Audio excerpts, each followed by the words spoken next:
I'm Shelley Ridgway. I'm the Director of Wellness and Health Promotion Services on campus, which is a program of student health services. And what we do there is we really try to educate students on the skills and strategies to be well, and then also what they need to know to avoid unwanted health outcomes. And so, we kind of cover a large area of information. And this is one area we're happy to come and talk with you about, is how to maintain that wellness in your life after graduation. So I hope to review several tips and strategies that are going to be helpful for you. So first is just to kind of acknowledging all of the expectations that come with adulting, right? So I guess you all could tell me what all you juggle now and what all adults who are working juggle. All at once, exactly. Yeah, anything that's not in the picture. Animals. Oh, yeah. Our pet families, four-legged family absolutely is in there too, because we have to rush home and get, take care of them as well. But definitely in today's society, we are all under pressure to be everything to everyone, to maintain a home life as if we don't work, to have a successful career as if we don't have that home life, right? And so just to kind of acknowledging that there is a lot of pressure that we're all feeling to be wonderful and all encompassing in all the areas all at one time. And what can happen to that is we do feel like we're not balancing work and life, and that can really lead to some impacts on us. And so in addition to some of those that are listed here, I think we can all kind of acknowledge the impacts when we feel like we're not balancing things, right? Do you know what that feels like for you individually? So I know for myself, just to acknowledge that I feel like a failure, right? Yeah. And then that just makes me feel really, really low, right? And so of course, when we feel low and we don't feel like we're at our best, then these are some of the impacts that can happen. All right, so before we start talking about some of those strategies that will help, I'm going to ask you all to just kind of imagine in your head, you don't have to share it unless you want to, but what does a work-life balance look like to you, right? So does that mean that, you work 8 hours a day and, you come home and handle things at home? Does that mean that you are spending so much time focusing on, your own interests, hobbies? Sounds like you've got several that you do. Are you taking time to do some of those things? How about social life? Where is that playing in? Yeah, no, like not at all. I feel that because that's what but what do you think it should look like? If things were perfectly balanced in your life, how much weight would hobbies hold? How much weight would or should self-care hold? So just think about like what would be perfection to you about a balance.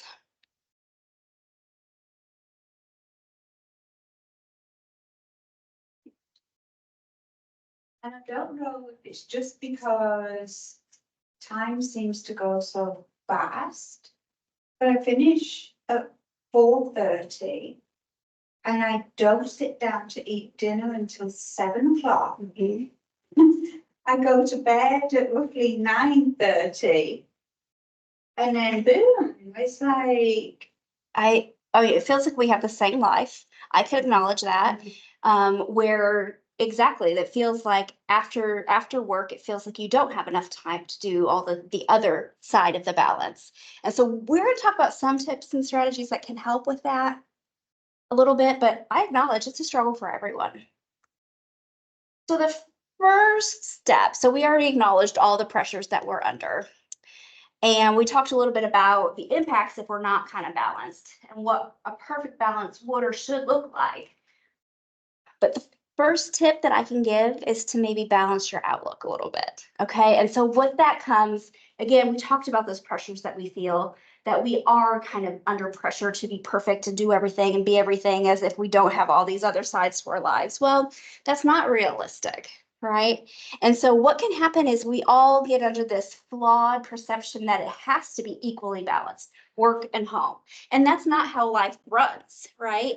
There are some times when we have to put more here and give less in one area, and that's okay, right? So trying to frame our outlook where we don't feel like it's okay that we have to short stem one area of our life and put more in one area of our life, that's okay. And we need to acknowledge and accept that there are going to be some weeks where we have to devote more at work. But that should be temporary, right? And then there are going to be some times when our work or our home life or our social life will take more, like you have expectations at home or in your social life. And so trying not to think of your life as every single day or every single week needs to be an even 50-50, because that's not realistic. The point is that overall, you feel like your entire life is not work, or you're really not really putting as much into work as you hope, right? So just try to remind yourself that that expectation that we have, that pressure that we have, it can look like this from week to week, and that's okay. All right, so an important thing to remember as you live life, especially as you're starting careers, is that balance is not something that it just happens. It's not an accidental thing. It is something that we have to work really, really hard on. And here are the list of strategies that we're going to review today that will help you create that. The best advice that I can give is if you start these habits as early as possible when you start your work world, and that you maintain them throughout. It's much easier to start successful habits than to try to change your habits to become more successful, although that's completely possible too. But the great encouragement here is to try to do these things as early as possible and maintain them throughout your careers. So we'll go through them, but just quickly. So simplifying your life, right? The easier that you have things, the easier that is to maintain, right? So not trying to be the person who always has the gourmet dinner on the table. Never happens in my house. Your phone call. Never happens in my house. Lower your expectations a little bit, right? Don't. Same thing with expectations for the perfectly clean house, right? Lower that down. So trying to simplify that a little bit will help. Making realistic goals, prioritizing those goals, using your time wisely, setting time limits, creating successful routines, being consistent, avoiding procrastination, setting boundaries, and being able to say no. We're going to go into these a little bit more in detail. All right, so the best thing to talk about is how important time is, right? We never feel like there's enough. And so think about time, in that time is something that we can't get back if we feel like we've wasted it. We can't get more of it ever, no matter how hard we try. There's only so much time in a day, only so much time in a week. So time is actually incredibly valuable, right? You can't do much with it. It is very precious in how much you can get done. So try your best to be respectful and guard your time. Try not to get in a situation where you are giving your time away, because that is something that's really valuable to you. You don't want to waste it. So thinking about these things, about how important time is, and letting that be kind of your guide on what you commit yourself to or don't commit yourself to. So one of the first strategies to think about is, what is the most important thing for me to be doing? So think about when you're trying to juggle all the expectations that you have, both at home, both with your families, if you have them, with work expectations, social life, asking you of things. Think about what are the top 3 most important things to you. And that's going to help kind of guide what needs to come first with your time, because again, there's only so much of it, right? So other questions that can help you in kind of juggling what needs to be done now or what should I spend most of my time doing is what's going to make the biggest impact to you. All right. So that could be, I'm going to feel so much less stress if I get this done and turned in, or I'm going to be a much happier person if I go ahead and spend this time at the spa, right? Or it's going to make my relationship so much better if I devote my time to this. And that in turn is going to make me feel better and well, right? So what will make a big impact to you in your life? And that will help you know how to prioritize as well. If something's weighing heavy on you, then that should kind of bump up in the priority list. What would make things easier for you? Okay, so if go ahead and organizing something, planning a calendar, planning your schedule would make things a little bit more easier for you, then it's worth the time that it would take to do that, right? So that can bump up in your organization or priority list. And then you got to think about like what would take the least amount of effort but give you relief. So I know when I look at my to-do lists, there are times when I don't do the things that are the most important, but I know that this thing will make me feel guilty if I don't do it. So then I go ahead and bump it up, or gosh, it's not that hard and it'll take 5 things off my list. And gosh, just having 5 less things on my list makes me feel better overall. So sometimes you got to think about your priorities in that way too, is what's gonna make you feel better, or what's gonna be easy for you, but then help relieve something for you. All right, so then now that you know what to be working towards, kind of plan that out. So really the recommendation is, it's like we talked about, it's really worthwhile for you to go ahead and spend that time planning if it's going to help you to feel more organized and know what you're doing the rest of the week. Feel like you've got things under control, because boy, does that relieve a lot of stress and anxiety for us. So go ahead and plan things out. Evaluate what maybe needs to be added, like travel time, or if there's things that can be removed from your schedule. As in, maybe I kind of prioritized and I didn't find that that was something that needs to be a priority for me right now. Focus on how you can be the most efficient. So this can look like if you have tasks that are across town, but you have some tasks that are close together, is it more efficient to just go ahead and do both of those things as opposed to racing back and forth across town, right? So decreasing travel time by go ahead and knocking things out. Batching similar tasks together. This can be household tasks. Go ahead and getting all of those done at once if you can. Plan to do the things that are most important to you or the most needed to you during your most productive times of the day, right? I am not productive after work hours, like at all. I don't know you. Maybe you are very, very, very productive first thing in the morning. I am not that either, but if you are, wonderful. Then that's what you should try to do. The most important thing you have to do, right? Me, I'm a worker between like 10 and 2. Those are my prime hours, right? So that's when I try to do the things that I have to do that are really important to me. But find what works for you. Like we talked about, really important to go ahead and give yourself some of that organization time, and also be sure to build in breaks for yourself. We're going to talk a little bit more in depth about that, how important that is. Okay, so avoid the time sucks.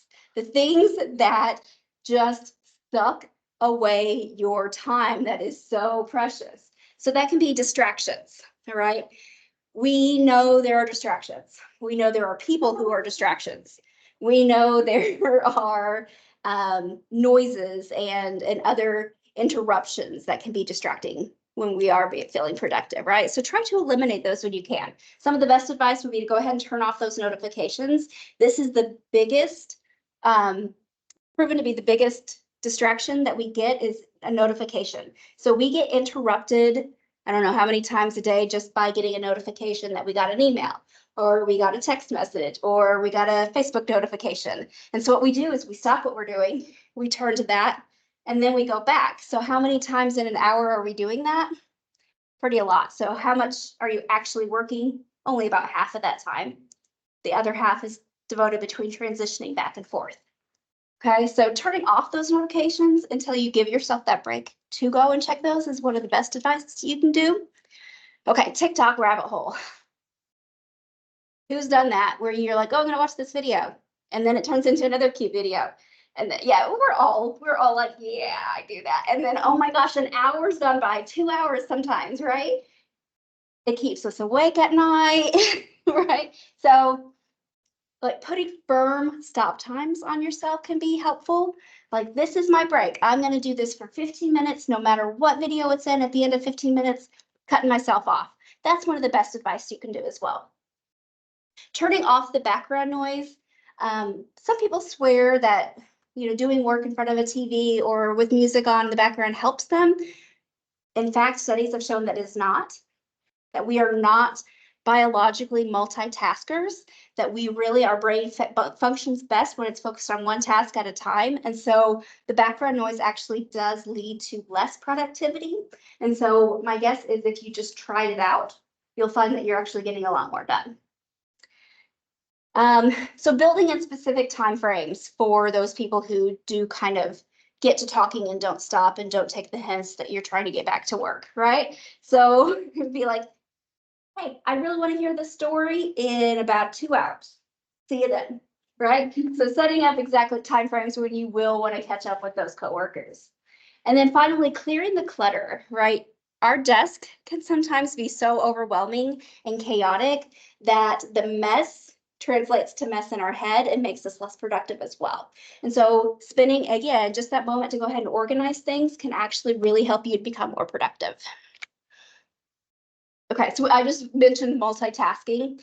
So here's a really good frame of mind of what you can do when you're multitasking. So the things you can multitask are the things that are mindless activities. They don't take any focus of your mind. So examples of that would be doing laundry while you're calling your mom every week, all right? Things that, you don't have to focus on at the same time. Do those things together. You'll be more efficient that way. Driving home and listening to a podcast about whatever it is you're learning in class, or something that will help you at work. So those things that don't take your full attention, those are the things that you can multitask, especially if you don't really like to do it, like dishes. I watch TV while I wash dishes, makes it less of a chore to me, okay?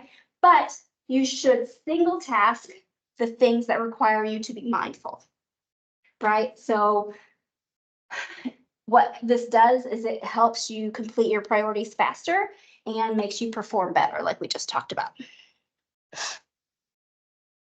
All right, another tip that I can give you is to perfect your perfectionism. How much time, and I'm so bad at this, I'm a perfectionist myself, so this is really good advice for me too, but how much time do we waste just making sure that everything looks just so, right? It's a huge time waster for us. So this is a good thing to keep in mind when you're working on projects, but also in your life. The house does not have to look perfect, right? The social activity that you're planning, you don't have to have a set schedule for it. We don't have to have everything look like Beaver Cleaver's mom right there, right? It doesn't have to be this fantasy world. And so try to let go of trying to achieve perfectionism. Try to instead, again, going back to your goals and thinking about what that balance looks like for you. Is that more important than the perfectionism? My guess is yes, right? Your well-being is more important than making sure things look perfect, certainly. So trying to give yourself that grace. Most importantly, stop comparing yourself to others, right? So how many times do we look at somebody, we see what they do on Facebook, and they make, gourmet meals every single week, and they volunteer, and they go to church, and, they just seem to do it all and have it all. And you're like, how do they have the time? Because I can just barely manage to put something on the table and get 8 hours of sleep. Like, I don't know how they're doing it. Stop comparing ourselves. We're looking at their A game. Their real life is probably a whole lot closer to ours, right? We don't have to be this kind of mom to still be a good mom, right? So celebrate your own strengths and also be sure to reward yourself for all your many wins, because my guess is you're pretty close to perfect, right? Okay, big words to learn, especially as new people in the career field, is delegating and outsourcing, which are career terms for allow somebody else to help you, right? We can't do it all. We shouldn't be expected to do it all. It is actually professionally encouraged to delegate your responsibilities. Asking somebody else to help you out when you have a lot on your plate is actually a career goal to work towards. So allow yourselves to do it. And then when they do it, don't try to interfere and help fix it, right? So go ahead and let people take over, let them help, but don't try to like repack the dishwasher for them. Just let it go. It'll get washed. It'll be fine. Right? So reminding yourself to allow people to help you will really help you to take some of the load off of you. Boundaries. Okay, so we talked about this. Setting clear boundaries is probably the hardest thing to do, but the most important thing to do. And as we kind of discussed, the earlier you set this and you keep these routines going, the easier it will be for you to find balance in your life. So being able to say no. So setting clear boundaries around your time, being able to say no to requests that you get, that especially if you don't really want to do them, it's okay to say no to that. Avoid working after hours unless it's emergency. I know these are things I don't follow myself, but it'd be great to get in the practice and start it. If you're not, and definitely to start it early so that people understand that, no, when it's 4:30, I'm heading home. And then they don't ask you to stay and take on extra things. Also, it's okay to pass on work assignments that are thankless, almost pointless activities for you. Those are good examples of things that can be delegated to other people, which will also empower them to, grow in their professional abilities as well. So when it comes to work, again, because this is so hard and so difficult, we want to be great employees. We want to show people how capable we are, but also it's important to be able to set the expectation early on of what you can and can't, or you're willing or not willing to do.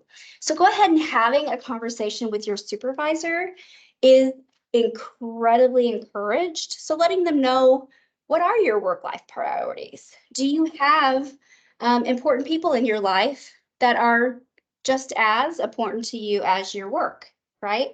So my supervisor knows if one of my kids is sick, I'm going to be home, right? I'm going to be taking care of them. And so thankfully, I have the kind of supervisor that's encouraging of that.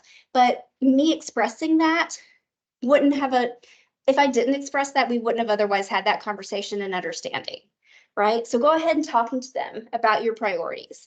Communicate your availability as well. So if it's, the normal work times, letting them know that. If you have availability for sometimes emergencies on the weekends or other shifts that you could cover, letting them know that ahead of time so they're not going to be asking you and putting you in positions where you feel uncomfortable saying yes or no. How do you want to be communicated and when, right? Sometimes we have that boss that calls us at 7 o'clock in the morning or 8 o'clock at night when they're still working, right? So go ahead and letting them know that, my preferred communication method is as a text message during work hours. Otherwise, I'll catch you during work hours instead, right? Otherwise, you'll have people intruding on your time, which we just discussed needs to be guarded because it's so precious and there's only so much of it. If there are off hours expectations, making sure you're communicating and understanding what that should be and also what you're willing and not willing to do. Communicate challenges with your workload and time management. So if you find yourself frequently having to stay late, this can be an important conversation with your supervisor, because chances are they don't want you to burn out either, right? They want to keep you there and be happy. So if you start saying, hey, I'm having a difficult time doing all that's assigned to me within the work hours that are established, they're going to try to help you look at what can be delegated to other people. How can you manage things? Are there other things that can be lifted off your plate? So again, having that open conversation and continuing that conversation with your supervisor can be really important. So some things that can help is, again, maybe turning off those notifications. Don't looking at work emails outside of work hours. Definitely not on vacation, right? So setting up that boundary right from the beginning. For people who work at home, it can be really helpful for you to designate specific workstations so that mentally you know this area means work. And also when you're not in that area, it means don't work, right? So trying to, work from your couch can be awfully comfy. And if you're able to do that, but you're not going to be as productive because your mind is not geared to think work when it's on a couch. It's geared to think relax. And so it's going to be less productive. Some of the best advice that I've tried to take is to not eat at your desk. So basically not working through your lunch. Number one, they found that your work desk is one of the dirtiest places you'll come in contact with. So definitely not the place to be putting things in your mouth at. But most importantly is the encouragement that it's positive to step away and take a break and kind of interrupt your day so that you can focus on your own wellness, your own self-care. You can prioritize those things over the expectations of the day. And then, of course, remembering to take breaks to just get up, walk around, take some deep breaths, stretch, get coffee, whatever your needs are. Those things are really important to do throughout the day as well. How do you know that you are progressing towards or experiencing burnout?